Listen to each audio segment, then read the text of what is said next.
One by one, the band made their way through the portal, emerging in a plane very different to that they had left. I guess this is the place. That's not so nice, eh? Suddenly, 2 Memphits appeared out of nowhere. Come with us, come to see the master, come! Who are you? Who are you to come to my land? Yeah, we're just here to pick up a sword. We heard that you might have one for us. Just here to pick up a sword? I think I know the one you mean. Why is it you want it? We heard that it will help us in our quest. Yes, there's always a reason. No one ever comes here just to see me, ask how I'm doing. I joke. So, if we want it, maybe we can make a deal.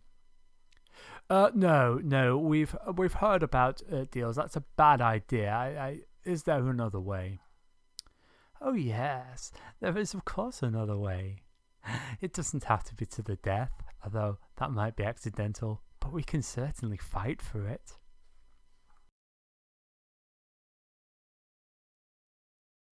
Hi everyone, it's Clara, how you doing? So I'm back with one of my painting videos. So it's not really a tutorial, but I'm showing you the steps that I used, the paints that I used. And with this mini, it was a Games Workshop Devil, and it was actually quite a large mini, which gave me a perfect opportunity to try something new. So I wanted to paint it in the grimdark style. I think that a devil in hell will be covered in sweat and grease and ash.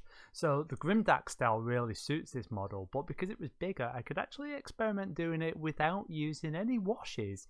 So neither acrylic washes nor oil washes. I did it all with glazing, and so it was a fantastic opportunity, and I'm really pleased with how it came out. And so here's how I did it. Okay, so I started out by priming my mini with a zenithal undercoat. I spray painted it black first using my airbrush, and then I used a white ink for the white highlights.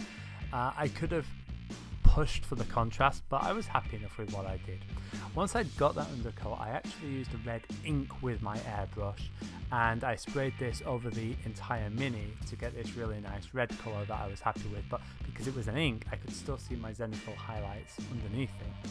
So my idea was to paint in a grim dark way, but I was actually seeing if I could do this without using any washes, or whether they were acrylic or whether they were oil based. I wanted to see if I could do it without that.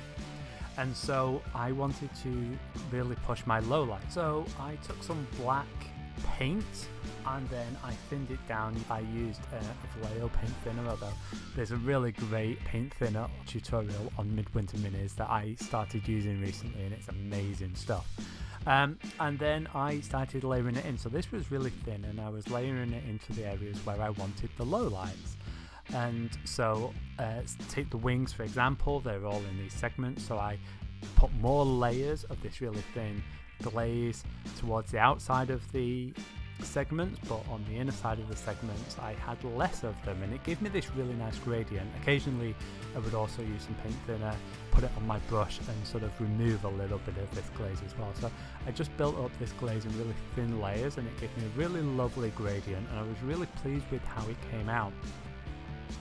Within the wings there are also some creases in there, so I put more glaze on the middle, on the inside of them. And then I used some thinned down Tusgoth Fir and some Bugman's Glow, and I used that for highlights. So the area that was more red and less black on the wings, I started painting my highlights in, and so I was using really thin layers of these paints, and I wanted the wings to, the inner part of the wings, to be more flesh coloured. So I just built up these colours slowly. Like say I used fairly thin down layers. Where the wings folded, I actually made sure that I had larger areas of the lighter colours, and obviously I had more highlights on the top of the wing than on the underside. And once I'd done that, I went over everything with a red glaze, it just tied everything together. It gave it this overall fleshy red colour, but it just tied in all my gradients.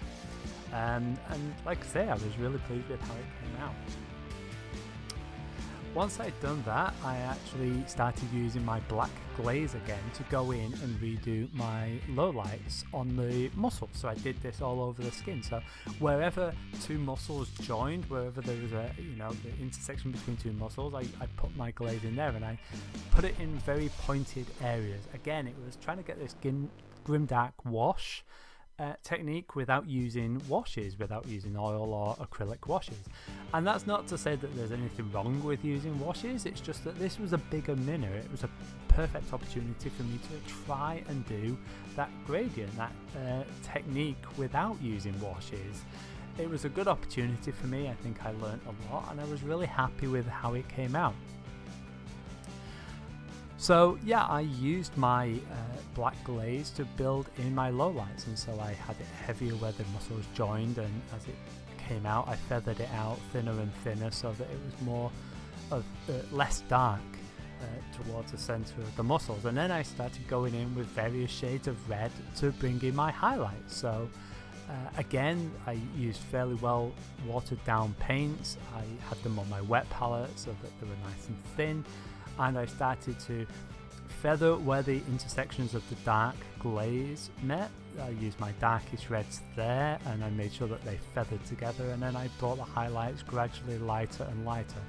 I will say that I lighten reds using yellows or oranges. If you use whites to lighten your red, then you're going to end up with pinks, and you might want a pink demon or devil. That's perfectly fine, but it wasn't what I was going for. And so yes, again, watered down paints, just thin layers, building them up with the highlights and the lowlights. And of course, on the brightest highlights were the top of the muscles, on the shoulders and the top of the back where they were going to catch the light. And also on the abs, I wanted to sort of really push the highlights on the abs area. This devil has really good abs. I certainly don't. Maybe some of you watching do. And so that was where I had my brightest highlights. I then went back in and just again with my black glaze just carried on pushing the dark highlights. I also then painted a very strong low light between on the skin. There was these raised areas, so I made sure I had a strong black glaze around that where it separated these raised areas from the skin. And then I actually painted these areas with a lead belcher. So I also used that lead belcher for the chainmail and for the sword as my base paint color, basically. Yeah, so I just kept on, mixing the lowlights and highlights until I was happy with them. And until I felt that it looked like a nice, smooth, natural transition. And it was really good. It was, like I say, it was really nice to be able to get away from using washes. Again, nothing wrong with using washes, but it was nice to achieve that look without concentrating on those washes. So I'm not going to go into painting all the details, although I will cover some of the areas. Like I say, the metals, I started with a base, a sort of gunmetal colour lead belcher from Citadel, and that went on certain parts of the chain mail. With the black leather details like the belt, and there's a wrap around the chainmail skirt, and there's a gauntlet. I used black, and then I built up grey. I used greys, various lighter greys to build up the highlights in the same way as I'd done with the skin. Again, I was trying to get away from using washes, and some people say that you shouldn't use black paint for black leather, but I actually think it looks really good if you highlight it properly. So then I went into the metal details, and so I started to highlight them. I had my lead belcher base, but then I started going with lighter and lighter silvers, and the lightest silver that I used was a chrome paint from Vallejo. The chrome Vallejo era is amazing silvery colour. With the chainmail, I did make sure that I folded creases, so there were certain areas where I didn't bring the highlights as much, but the areas that were folded forward were more likely to catch the light. I made those lightest of all. And then I put various highlights on the sword as well. I will say the inner details on the sword, I painted them with gold, went lighter and lighter. Once I'd finished, I realised that I'd done this sort of grimdark style paint job, and again it's to replicate the idea that this devil is in hell, you know, so covered in grease and sweat and soot. And then the silvers were looking really shiny and nice and pristine.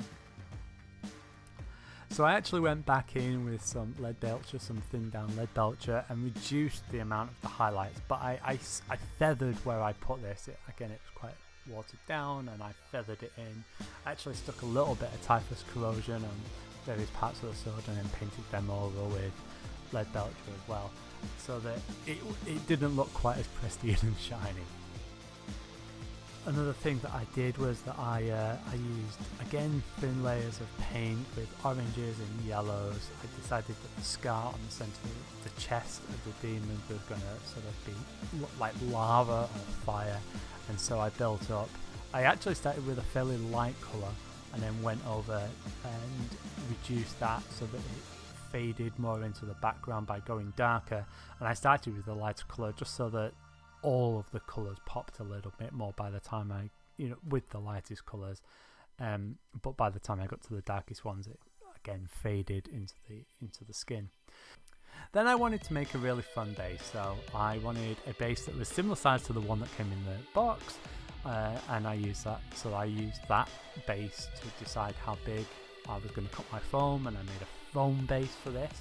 I cut my initial circle, and then my thought was, again, this is the hells. I want black obsidian chunks and crystals coming out of the earth, jutting and jagged landscape. And so I got some thicker foam at this point and just started cutting these jagged crystal shapes out, and I stuck them to the base foam using PVA glue, and I used some cocktail sticks just to sort of keep it together. I then went over it with some ground texture from Vallejo and then painted it all black, and then I put on some highlights. I used dry brushing for this. I'm perfectly happy using dry brush for my terrain, but it was a fairly light touch. I wanted to keep it mostly black. I want it to be quite obsidian and sooty, so I just went through some lighter greys, and my brightest highlight, I like to use a silver for my brightest highlights on black rocks. So then the highlight isn't huge, but it does show up. So I think that's a really good way of doing it. And I actually went over it all with some non-oil gloss. So once I'd done that, I wanted to work on my rivers of lava that were going to be flowing through my scenery. I actually imprinted these rivers before I started painting it, and then once I'd done all the base in blacks and stuff, I went back over those rivers with white, and then I started using bright reds and yellows and oranges. So I went over all the white with a dark red. Again, I'm using my wet palette, and then I worked up making lighter and lighter colours as I got in, so that it went from this nice smooth gradient of sort of a darker red on the outside to very bright yellow with some spot white highlights in the middle of these rivers of lava. And because it was a fairly wet paint as well, it almost sort of blends. It's not a wet blend, but it feathers in really nicely. And then I wanted to do some object source lighting, so I used some yellow and red glazes and put it on the underside of the rocks. I don't go overboard with my OSL, I know some people do. But overall, I was really happy with how it came out. I thought that the final model looked really good, and it was great to practice working on a technique that I've not done before. Like I said, I did a grimdark style without using any washes. So hopefully you enjoyed that. I realised that I rushed some of the areas, but I showed you main techniques of what I did. It'd be great if you could like, subscribe. Hopefully we'll see you again next time. Love to hear your comments below, maybe ideas for what you'd like me to do in a future video. And until next time, take care and bye bye.